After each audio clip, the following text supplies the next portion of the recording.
Nellore mayor పదవి దక్కించుకోవడానికి ఓ గిరిజన మహిళకు తీవ్ర అన్యాయం చేస్తోంది అధికార టీడీపీ. ఆ పార్టీ నేత రూప్ కుమార్ మేయర్ పీఠంపై ఆశపడటంతో ఈ ద్రోహానికి ఒడిగట్టింది. మొదట మేయర్ స్రవంతిపై అవిశ్వాసం పెట్టి కుర్చీ లాక్కోవాలని చూశారు. స్రవంతిని ఆమె అనుచరులను తీవ్ర భయాందోళనకు గురి చేశారు. చివరికి వేధింపులు తట్టుకోలేక ఆమె స్వయంగా రాజీనామా చేసేదాకా వీరి వికృత రాజకీయం కొనసాగింది. ఎన్నికలను సైతం నిర్వహించకుండా ఎస్టీ రిజర్వ్డ్ స్థానమైన మేయర్ పీఠంపై రూప్ కుమార్కు ఇన్ఛార్జ్ మేయర్గా కొనసాగిస్తున్నారు.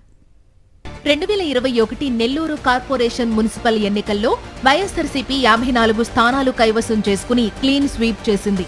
మేయర్ స్థానాన్ని ఎస్టీ రిజర్వ్డ్ గా ప్రకటించింది. దీంతో ఎస్టీ గిరిజన మహిళ అయిన స్రవంతిని ఆ స్థానంలో కూర్చోబెట్టి ఆ సామాజిక వర్గానికి సమాజంలో సముచిత స్థానాన్ని కల్పించింది. 2024 సార్వత్రిక ఎన్నికల అనంతరం అధికారంలోకి వచ్చిన టీడీపీ మెల్లగా కార్పొరేటర్లను బెదిరిస్తూ ప్రలోభ పెడుతూ ఎరవేసి మరీ 40 మందిని తమ పార్టీలోకి లాక్కుంది. అలా సంఖ్యాబలం దక్కించుకున్న తరువాత మేయర్ స్థానంపై కన్నేసిన డిప్యూటీ మేయర్ రూప్ కుమార్ యాదవ్ కోరికను తీర్చడానికి ఎస్టీ సామాజిక వర్గానికి చెందిన మహిళకు తీరని ద్రోహం తలపెట్టడానికి రెడీ అయ్యింది. మొదట అవిశ్వాస తీర్మానం ప్రవేశపెట్టింది. అనంతరం మేయర్ స్రవంతిని, ఆమె భర్తను తీవ్ర ఇబ్బందులకు గురిచేశారు. వారి అనుచర గణాలపై సైతం రౌడీయిజం చేయించారు. పోలీసులను పంపి దొంగ కేసులు పెడతామని బెదిరించారు.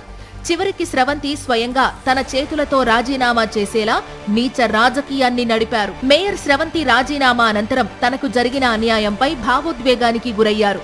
మేయర్ స్థానం పదవీకాలం ముగియడానికి కేవలం 5 నెలలు మిగిలి ఉన్నప్పటికీ ఓ ఎస్టీ గిరిజన మహిళకి ఇంతటి అన్యాయం చేయాల్సిన అవసరం ఏమొచ్చిందని రాజకీయ విమర్శకులు ప్రశ్నిస్తున్నారు. ఇక స్రవంతి రాజీనామా సమర్పించిన వెంటనే ఆగ మేఘాలపై రూప్ కుమార్ ఆ కుర్చీలో కూర్చోవడానికి పావులు కదిపాడు.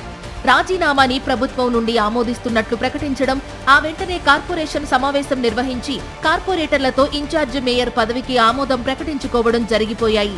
మేయర్ పదవీ కాలానికి తక్కువ కాలమే ఉన్నప్పటికీ అనేక రకాలుగా ఇబ్బందులకు గురిచేసి స్రవంతిని ఆ కుర్చీ నుండి దింపేసింది టీడీపీ.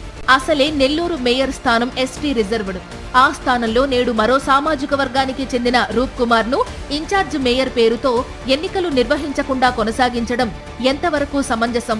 అందులోనూ మున్సిపల్ శాఖ మంత్రి నారాయణ ప్రాతినిధ్యం వహిస్తున్న నియోజకవర్గం, జిల్లా అయిన నెల్లూరులోనే ఎస్టీ గిరిజన మహిళకు అన్యాయం చేయడంపై తీవ్ర విమర్శలు వెల్లువెత్తుతున్నాయి.